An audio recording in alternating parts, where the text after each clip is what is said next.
Putin utumiza uthenga ku dziko la Ukraine lonena kuti salendani kapena mufa. Takulandirani pa Malawi Cameras YouTube channel pamene ndithu timakambirana nkhani zosiyanasiyana zochitika mdziko la Malawi komanso maiko enanso akunjaso.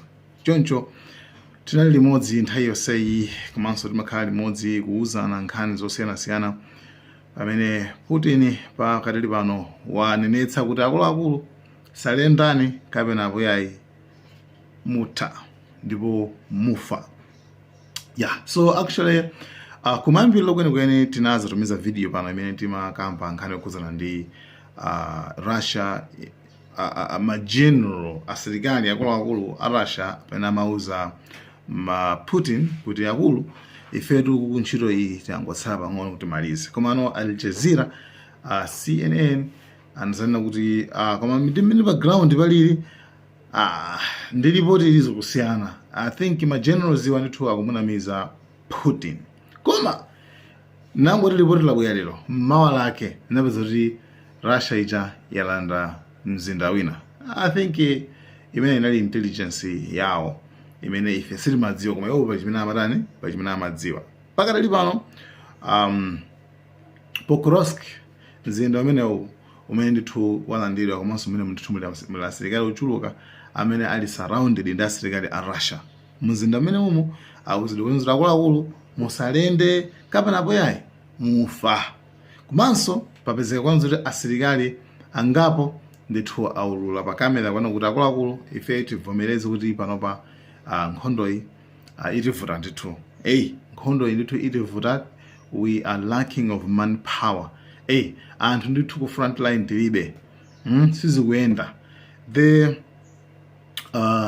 Iyo ndi situation imene ndithu ili kumene kuko imene ndithu Russia ikuoneka zoti ikuponderera and madalambiti ikutenga and akangopitiliza bwinobwino atha kutenga Ukraine yonse. Uwo ndi mmene iwo akupangira report zinthu zawo ndi mmene akunenera. So mutha kuwatsutsa achi on risk. Achi on risk. For poyambirira anthu amati koma amene akulu amene akunena zona komano boom kubwezanzira anthu aja alipena. Ndi tione kuti kutsogolo kuno zikhale bwanji pamenenso kumene ku situation isili bwino kwenikweni pamene ndithu Russia ikupitiriza kuphatisaso. So Ukraine nayonso ikumaponya mabomba ku Russia kumaononga some infrastructures, kumaononga zinthu zina, komabe still sikuti Ukraine ingapange invade Russia. Iwo tinguti alikutali ndithu alikutali choncho. Alikutali ndithu pamene iwo anzathuwa a Russia afika kale mu Ukraine imo ndipo akutenga madera ndi akutenga besa ndithu akusunthawo. Awo akumangotumizabe makafika ku Russia. So that's the story.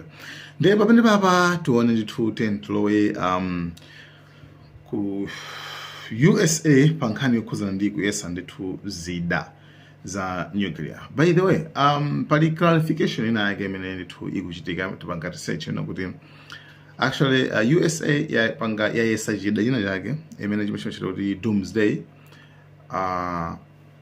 achiyesa chimene chocho koma ndi missile ndi bomba chabe loopsa ndithu komano si nuclear chifukwa onsewa anasiya kupanga test nuclear ndithu 1990 komanso China so I think 1996 ndi padusa nthawi ndithu asana yese zida za nuclear even Russia kumene.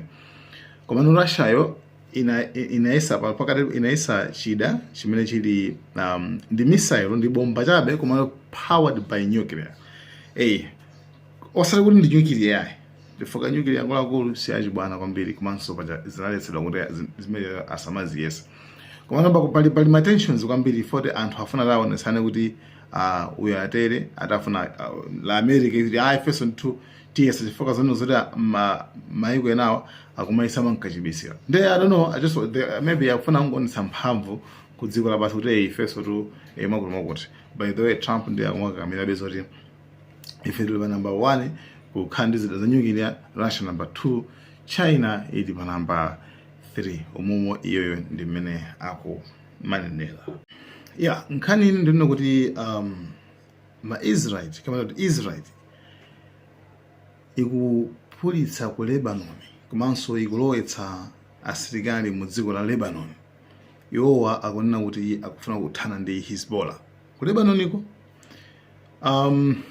Dziko la Lebanon linauza Israel kuti akulu pali nkhani zina zofunika tingokambirana, koma noti njira imene mukugwisa ntchito iyi, koma zooneka zoti Aisraeli sakufuna zokambirana, koma akufuna zoti nkhondo zingochitikabe.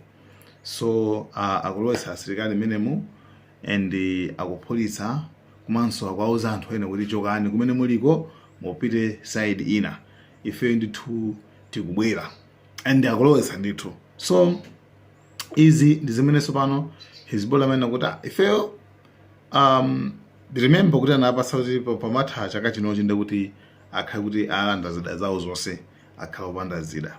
Iwo apena amene kuti iwe feru kuti tikhala opanda zida ndoti dziko lathu limuliwonerera kwambiri, muliwonerera, and pakati pano ali silent, koma still awawa ndi pamene akubwerabe. Akuti iwowa akumapanga accuse ma Hezbollah kuti amene wawa akupanga rebuild, akuzipanganso mwankabisira akuzitolera ma Hezbollah.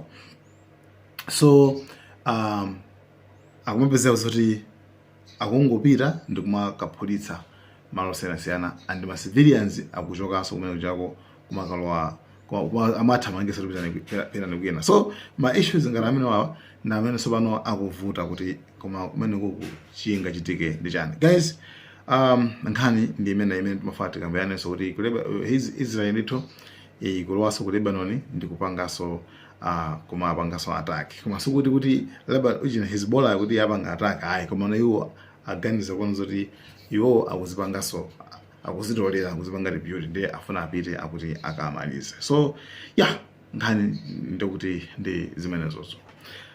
By the way, next video itikambirane za Zohran Mamdani, meya wa Newark amene wasankhidwa ku dziko la America mzinda wa New York City.